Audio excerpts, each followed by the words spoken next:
Hello बच्चों, last class में हमने प्रशिक्षण के बारे में पढ़ा था। प्रशिक्षण का क्या मतलब होता है। किसी विशिष्ट कार्य को करने के लिए व्यक्ति के ज्ञान और कौशल में वृद्धि वर्तमान पर केंद्रित होता है। इसलिए इसे अल्पावधिक भी बोलते हैं, शॉर्ट ड्यूरेशन वाला भी बोलते हैं।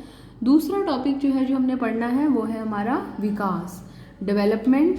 विकास को डेवलपमेंट कहा जाता है। तो क्या है विकास की परिभाषा। और एक चीज़ अच्छे से समझ लें, प्रशिक्षण अल्पावधिक होता है, विकास दीर्घ अवधिक होता है। प्रशिक्षण जो होता है वो वर्तमान पर आधारित होता है, विकास जो होता है वर्तमान और भविष्य दोनों के लिए होता है, मुख्य रूप से भविष्य के लिए होता है। चलिए परिभाषा नोट कीजिएगा। व्यक्ति की पूर्ण रूपेण अभिवृद्धि, अंडरलाइन कीजिएगा। पूर्ण मतलब कंप्लीट, ऑल अराउंड डेवलपमेंट, पूर्ण रूपेण अभिवृद्धि। इसके अलावा कोई और वर्ड नहीं है, कोई और फ्रेज नहीं है, यही आपको याद करना पड़ेगा। कई सारी बुक्स रेफर करने के बाद में ये वर्ड जो है वो समझ में आया है, क्योंकि अगर हम विकास में विकास ही शब्द का इस्तेमाल करेंगे, परिभाषा में अगर उसी शब्द का इस्तेमाल किया जाए तो वो परिभाषा उतनी वैलिड नहीं लगती है। इसलिए विकास का दूसरा नाम पूर्ण रूपेण अभिवृद्धि है। तो व्यक्ति की पूर्ण रूपेण अभिवृद्धि के लिए आयोजित किया गया कार्यक्रम जो है वो विकास कहलाता है। लिख लीजिए परिभाषा। तो व्यक्ति की पूर्ण रूपेण अभिवृद्धि के लिए आयोजित कार्यक्रम को विकास कहते हैं। इसमें अब पूर्ण रूपेण अभिवृद्धि का मतलब क्या है, इसमें मेनली तीन चीज़ें हैं, तीन बातें हैं जो हमें याद रखनी है। कौशल का विकास, व्यक्तित्व का विकास, परिपक्वता का विकास। कौशल का विकास जो हम ट्रेनिंग में करते हैं, प्रशिक्षण में करते हैं। व्यक्तित्व का विकास, व्यक्ति की पर्सनैलिटी का डेवलपमेंट होता है और उसके मैच्योरिटी लेवल में चेंज आता है, परिपक्वता का विकास होता है। तो पूर्ण रूपेण उसके पूरे व्यक्तित्व का विकास भी होता है, पर्सनैलिटी चेंज हो जाती है। तो कौशल का विकास, व्यक्तित्व का विकास, परिपक्वता का विकास, ये सब चीज़ें मिलाकर हम पूर्ण रूपेण अभिवृद्धि कहते हैं। टोटैलिटी में वो चेंज हो जाता है व्यक्ति। और विकास जो है वो वर्तमान और भविष्य दोनों के लिए होता है।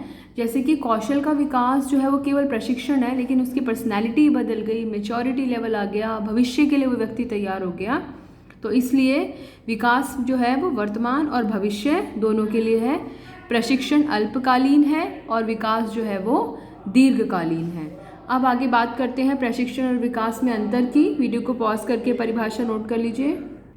अब प्रशिक्षण और विकास में अंतर डिस्कस करेंगे। अंतर टेबल की फॉर्म में लिखा जाएगा और आप देख सकते हैं 3 पॉइंट्स ये हैं और इतने ही 3 पॉइंट्स ये हैं। तो टोटल 6 पॉइंट्स आपको इसमें लिखने हैं।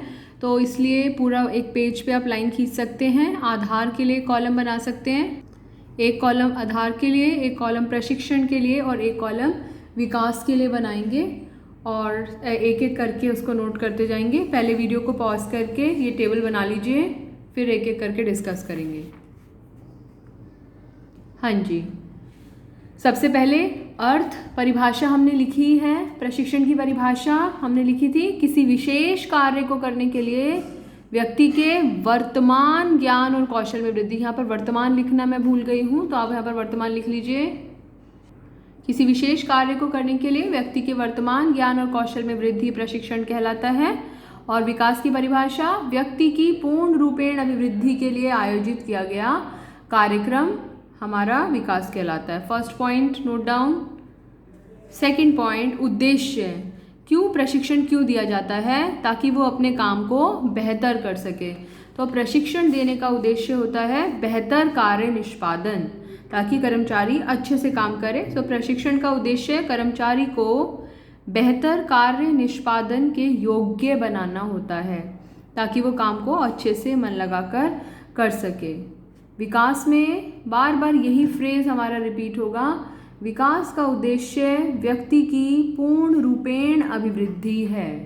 क्या है विकास का उद्देश्य? व्यक्ति की पूर्ण रूपेण अभिवृद्धि। थर्ड पॉइंट, केंद्र। प्रशिक्षण का केंद्र कार्य केंद्रित है। प्रशिक्षण जो है वो कार्य केंद्रित है। प्रशिक्षण में प्रयास किया जाता है कि व्यक्ति उस कार्य को करने में निपुण हो सके, जबकि विकास जो होता है वो व्यक्ति केंद्रित होता है। व्यक्ति केंद्रित मतलब आदमी की पूरी पर्सनैलिटी बदलने का प्रयास किया जाता है विकास के अंदर। हमने कहा था ना, विकास में उसका व्यक्तित्व बदला जाता है, परिपक्वता बदली जाती है, उसमें मैच्योरिटी लेवल चेंज किया जाता है। तो यह कार्य केंद्रित है, यह व्यक्ति केंद्रित है।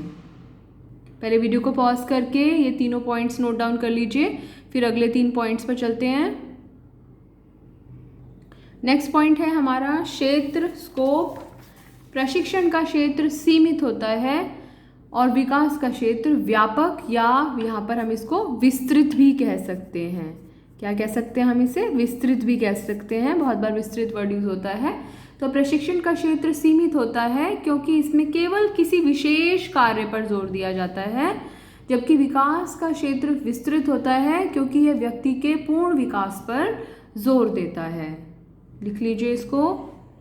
5th पॉइंट, वर्तमान या भविष्य। बताइए, प्रशिक्षण वर्तमान के लिए होता है, विकास मुख्यतः भविष्य के लिए, लेकिन वर्तमान और भविष्य दोनों के लिए होता है। तो प्रशिक्षण का प्रयोग केवल वर्तमान कार्यकुशलता को बढ़ाने के लिए किया जाता है, जबकि विकास का प्रयोग वर्तमान और भविष्य दोनों की कुशलता को बढ़ाने के लिए किया जाता है। ये छठा पॉइंट अभी बात करते करते दिमाग में आया कि हमें ये वाला पॉइंट भी इंक्लूड करना चाहिए था।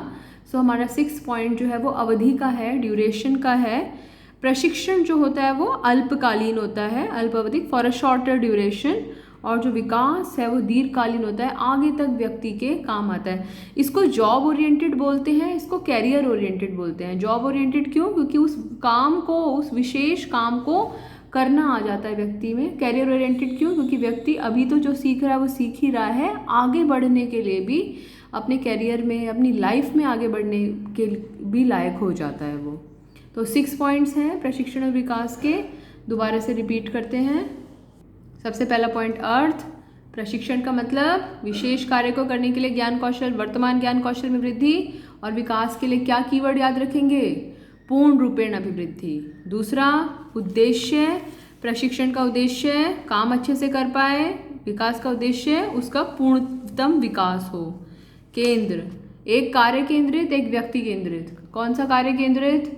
प्रशिक्षण। कौन सा व्यक्ति केंद्रित? विकास। जब भी मुख्य डिफरेंसेस लिखें, अंतर लिखें, तो मेन पॉइंट्स को हाईलाइट करें। जैसे पूर्ण रूपेण अभिवृद्धि को अंडरलाइन करना, वर्तमान ज्ञान कौशल को अंडरलाइन करना, तो ये काम आप ज़रूर करें ताकि एग्जामिनर को पूरा सेंटेंस ना पढ़ना पड़े। 4th पॉइंट हमारा क्षेत्र है। किसका क्षेत्र सीमित, किसका क्षेत्र विस्तृत?